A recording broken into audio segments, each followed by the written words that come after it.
सबसे पहली चीज़ जो कि एक न्यूबी गलती करता है वो ये है कि बिना प्रॉपर स्किल सीखे वो मार्केट में आ जाते हैं। मैंने ये 5 चीज़ें लिख कर रखी हुई हैं ताकि आप लोगों को प्रॉपर गाइड कर सकूँ और इनके पीछे की लॉजिक भी समझा सकूँ। अब पहली चीज़ क्या है कि प्रॉपर स्किल नहीं सीखी, उन्होंने यूट्यूब से कोई कोर्स किया, ऑनलाइन कोई कोर्स किया, या किसी से अगर सीखा है तो प्रॉपरली सीखा नहीं है और मार्केट में आ चुके हैं। अब होता क्या है, इसके पीछे की लॉजिक क्या है कि ऑर्डर क्यों नहीं मिलते।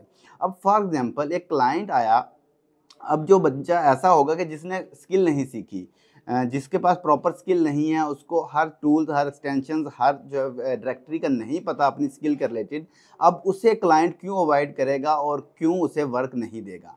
उसकी सबसे मेन रीज़न ये होती है, जब क्लाइंट आता है, अगर आप कहीं पे भी काम कर रहे हो, ज़ाहिर सी बात है क्लाइंट आपका इंटरव्यू लेता है।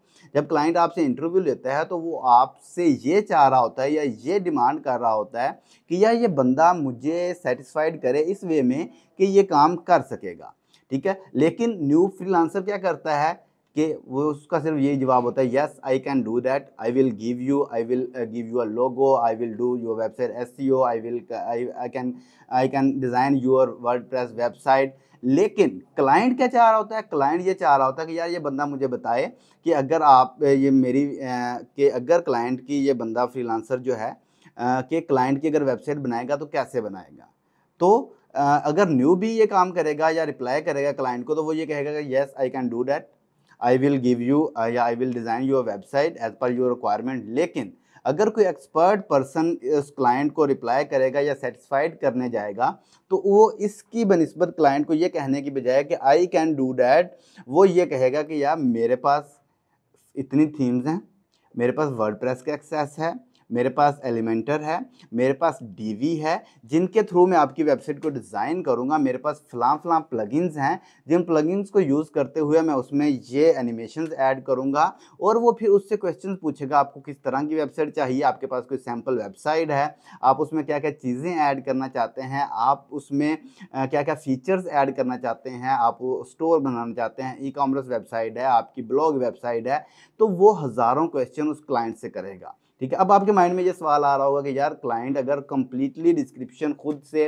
बना के या फिर कंप्लीट चीज़ें बता दे कि मैंने इस तरह की वेबसाइट बनानी है, मैंने इस तरह का जो है वो थीम बनानी है, ये वेबसाइट का सैंपल है और इस तरह की वेबसाइट मुझे चाहिए, लेकिन फिर भी आपका ये रिप्लाई करना कि yes I can do that, ये क्लाइंट को सैटिस्फाइड नहीं करता, ठीक है? और ये न्यू फ्रीलांसर करता क्यों है? क्योंकि उसके पास वो इन्फॉर्मेशन नहीं है, वो टूल्स नहीं है, वो नॉलेज नहीं है अपनी स्किल के रिलेटेड कि वो अपने क्लाइंट को इस बारे में सैटिस्फाइड कर सके। पहली चीज़ ये होती है। तो इस चीज़ को अवॉइड करने के लिए अगर आप न्यू फ्रीलांसर हैं या फ्रीलांसिंग स्टार्ट करने जा रहे हैं तो कोई बड़ी बात नहीं है, होता है स्टार्टिंग में सबके साथ होता है। तो उसको इम्प्रूव करने के लिए पहला काम आपने ये करना है कि आपने अपनी स्किल को या अपनी स्किल के रिलेटेड कंप्लीट नॉलेज लेके आना है अपने माइंड में, अपने लैपटॉप में। आपके माइंड में हर चीज़ होनी चाहिए कि ये काम है, कैसे होगा, किस टूल के थ्रू होगा, कितने टाइम में होगा और एस्टिमेटेड इसमें कितने घंटे लग सकते हैं, ठीक है?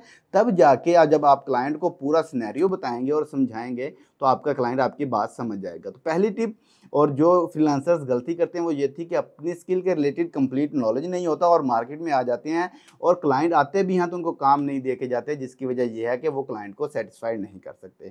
क्लाइंट को सैटिस्फाइड क्यों नहीं कर सकते? क्योंकि उनके पास उनकी स्किल के रिलेटेड कंप्लीट नॉलेज नहीं होता।